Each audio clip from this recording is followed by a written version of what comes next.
Une fois, il y avait un bûcheron avec 2 enfants et leur belle-mère. Le nom du garçon était Ansel, et le nom de la fille était Gretel. Ils vivaient si mal que parfois, il n'y avait même plus rien à manger.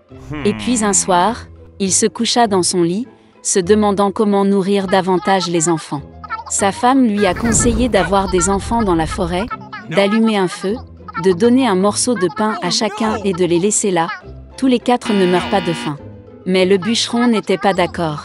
Et jusque-là, sa femme l'a persuadé qu'il était finalement d'accord. Et les enfants, à cause de la faim, ne pouvaient pas dormir non plus et ont entendu tout ce que leur belle-mère disait à leur père. Et quand les parents se sont endormis, Ansel s'est secrètement précipité hors de la maison. La lune brillait et les pierres blanches brillaient comme des pièces de monnaie. Ansel en a empoché autant qu'il pouvait. Puis il est rentré chez lui et les enfants sont allés se coucher. Le matin, la belle-mère est venue vers les enfants, leur a donné à chacun un morceau de pain, et ils sont tous allés ensemble dans la forêt. Sur le chemin, Ansel a jeté des pierres blanches une à une. Quand ils sont arrivés à la clairière, mon père a commencé à allumer un feu. Il a ordonné aux enfants de s'asseoir près du feu et de s'assurer qu'ils ne s'éteignent pas, pendant qu'eux et leur belle-mère iraient chercher plus de bois de chauffage. Ils s'assirent, fatigués, et s'endormirent. Quand les enfants se sont réveillés, c'était une nuit noire tout autour. Et quand un mois complet s'était levé dans le ciel, Ansel prit sa sœur par la main et partit, cherchant le chemin à travers les cailloux, qui brillaient comme des pièces de monnaie neuve, et leur montra le chemin. Ils ont marché toute la nuit. À l'aube, ils sont venus chez leur père. Un certain temps passa. Et les enfants ont de nouveau entendu comment la belle-mère a commencé une nuit à supplier leur père de se débarrasser des enfants. Il a refusé, mais sa femme ne voulait pas l'écouter, elle l'a maudit et lui a exprimé toutes sortes de reproches. Lorsque les parents se sont endormis, Ansel, comme la dernière fois, a voulu ramasser des pierres, mais sa belle-mère a verrouillé la porte et le garçon n'a pas pu quitter la maison. Tôt le matin, les enfants ont reçu un morceau de pain chacun, encore moins que la fois précédente. Sur le chemin de la forêt, Ansel déchiqueta son morceau dans sa poche et jeta les miettes par terre. La belle-mère les a emmenés encore plus loin dans la forêt. Encore une fois, un grand feu a été allumé et le père a ordonné aux enfants de regarder le feu pendant qu'eux et leur belle-mère coupaient encore du bois. À l'heure du déjeuner, Gretel partagea son morceau de pain avec Ansel. Et ils se sont endormis. Nous nous sommes réveillés lorsque la nuit noire est tombée. Et puis un mois est arrivé, et ils se sont réunis sur leur chemin, mais ils n'ont pas pu trouver une seule miette, parce que des milliers d'oiseaux flottants dans la forêt avaient depuis longtemps mangé ces miettes. Les enfants ont donc marché très longtemps, mais ils ne pouvaient pas sortir de la forêt. Soudain, la route les a conduits à la cabane. En s'approchant, les enfants ont vu que la maison était entièrement faite de pain et de biscuits, et que les fenêtres étaient en sucre pur.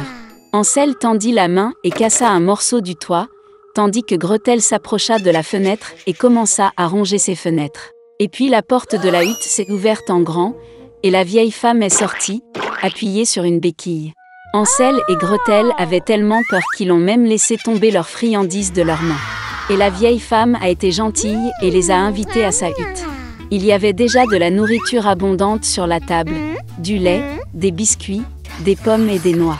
Après le dîner, la vieille femme fit 2 lits propres pour les enfants, et Ansel et sa sœur pensèrent qu'il était au paradis. Mais la vieille femme prétendait seulement être affectueuse, mais en fait c'était une méchante sorcière, qui construisit sa cabane à pain dans ce but afin d'attirer les enfants. Tôt le matin, pendant que les enfants dormaient, elle prit Ansel et le mit dans une petite cage.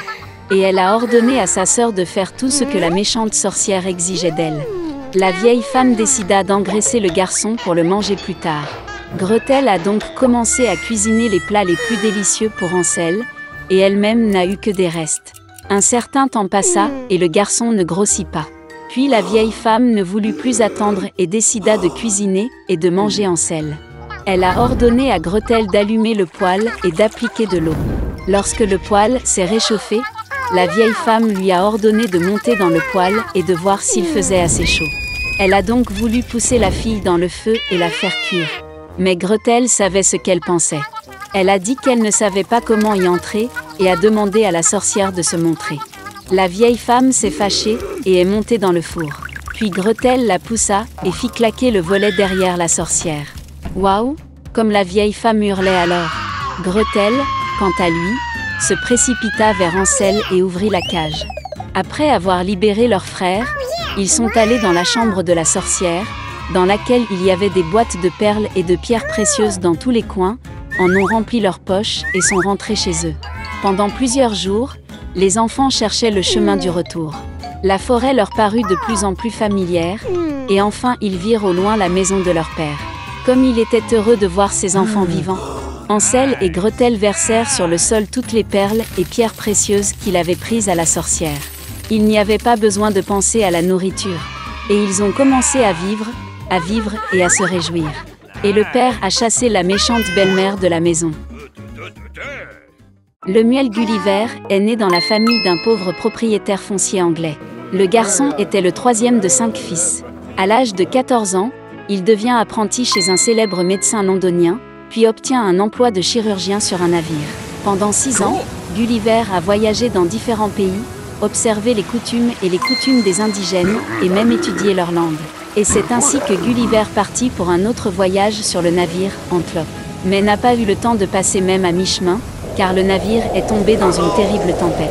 La tempête a frappé le navire contre les rochers et les marins ont sauté par-dessus bord avec horreur. Et seul Gulliver a réussi à monter dans le bateau. Il a été porté pendant des heures sur les vagues, et bientôt, par miracle, le bateau s'est échoué.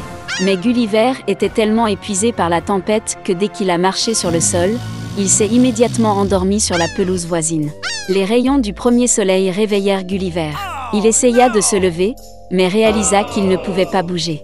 Ses bras, ses jambes et même ses cheveux étaient attachés au sol avec un filet de petites cordes. Soudain, quelque chose chatouilla la poitrine de Gulliver.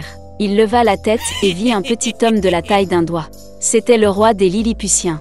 Il a donné l'ordre, puis des milliers de petites flèches, comme des aiguilles, ont commencé à poignarder le corps de Gulliver.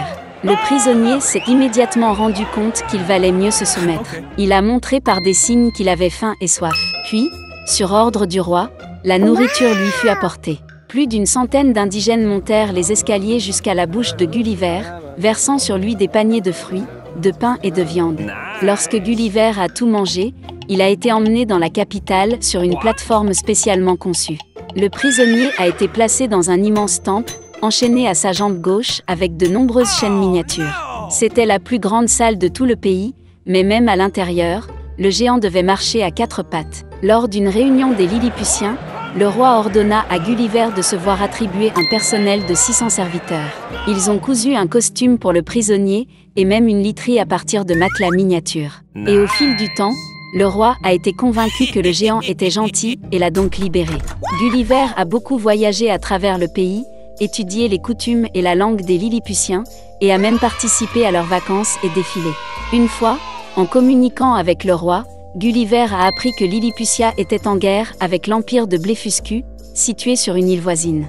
La raison de l'affirmation était que les Lilliputiens ne pouvaient pas être d'accord avec les Blefuscans sur la manière de casser correctement les œufs. Les Lilliputiens les ont séparés de l'extrémité acérée et les Blefuscans de l'extrémité émoussée. Et maintenant, des rumeurs atteignirent le roi de Lilliput selon lesquelles l'ennemi avait préparé une flotte et était sur le point d'attaquer. Puis l'empereur demanda l'aide de Gulliver, et il accepta volontiers. Et ainsi, sous le couvert de la nuit, Gulliver a pris de longues cordes et a nagé jusqu'aux navires ennemis. Il a attaché une corde à chaque navire et les a traînés sur les rives de Lilliput. Les gardes, qui étaient les seuls sur le navire, ont sauté dans la mer et ont commencé à nager loin du géant. Donc Gulliver a complètement désarmé les adversaires et a reçu le titre le plus honorable du royaume pour cela. Pour cela, les courtisans n'aimaient pas Gulliver. Ils ont commencé à tisser des intrigues contre lui, et bientôt le roi lui-même a accusé le géant de haute trahison. Les rumeurs se sont répandues dans tout le royaume, et Gulliver a appris qu'au conseil privé, il avait été décidé de l'exécuter. Par conséquent, cette même nuit, Gulliver se dirigea vers le rivage, où il laissa son bateau cassé. Après avoir réparé le bateau à la hâte, le géant pressé quitta le pays des Lilliputiens, emmenant avec lui 6 petites vaches vivantes, 2 taureaux et le même nombre de moutons avec des béliers. Pendant longtemps, Gulliver a traversé l'océan jusqu'à ce qu'il remarque un navire anglais.